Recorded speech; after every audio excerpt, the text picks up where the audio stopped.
মার্কিন president Donald ট্রাম্পের মধ্যস্থতায় আপাতত ভারত পাকিস্তান যুদ্ধ বন্ধ হলেও দুই দেশের বৈরিতার চূড়ান্ত সমাধানে কাশ্মীর ইস্যুর মীমাংসা জরুরি বলে মনে করেন আন্তর্জাতিক সম্পর্ক বিশ্লেষক অধ্যাপক ইমতিয়াজ আহমেদ।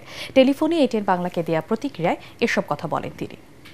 অবাক হইনি, কারণ আমিও ভাবছিলাম যে আমেরিকা সবচেয়ে ভালো পজিশনে আছে, যদিও আরো কয়েকটা দেশ এটা বলেছিল যে তারাও মধ্যস্থতা করতে চাচ্ছে। আর একটা জিনিস হলো যে দুটো দেশের মধ্যে যেভাবে আক্রমণ বা যেখানে অ্যাটাক হচ্ছিল পাল্টা, এবং সেখানে বোঝা যাচ্ছিল যে তারা প্রথম থেকে রেস্ট্রেইন ছিল, কিন্তু কারণ দুটো দেশই বড় ধরনের ক্ষমতা রাখে যুদ্ধ করার, কিন্তু প্রথম থেকেই কিন্তু তারা একটা রেস্ট্রেইন অবস্থায় ছিল, এটাও বলতে হবে। মানে অল আউট ওয়ারের যে প্রস্তুতি মানসিক ভাবে বা বিভিন্ন ভাবে যে প্রস্তুতি, সেটা কিন্তু কখনো তারা নেয়নি, সেটাও বলে দিচ্ছিল যে এটা বেশি দূর গড়াবে না।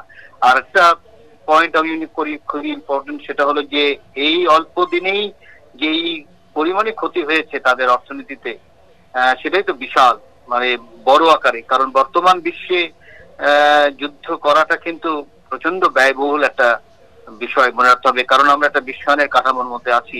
তো সব মিলে আমার মনে হয় পজিটিভ একটা কাঠামো। এখন দেখা দরকার কোন জায়গায় তারা বসবেন এবং কি আলোচনায় বসবেন, কারণ মূল সমস্যাটা এখনো রয়ে গেছে, সেটা হলো কাশ্মীরের, যেটা নিয়ে এই এতদূর যেই ঘটনা ঘটলো। তো ওটা যতদিন সমাধান না হয় ততক্ষণ আমাদের অপেক্ষা করতে হবে। তবে আপাতত যে তারা একটা সিজফায়ারে, অল আউট সিজফায়ারে যে রাজি হলো, সেটা আমি মনে করি বড় একটা ডেভেলপমেন্ট।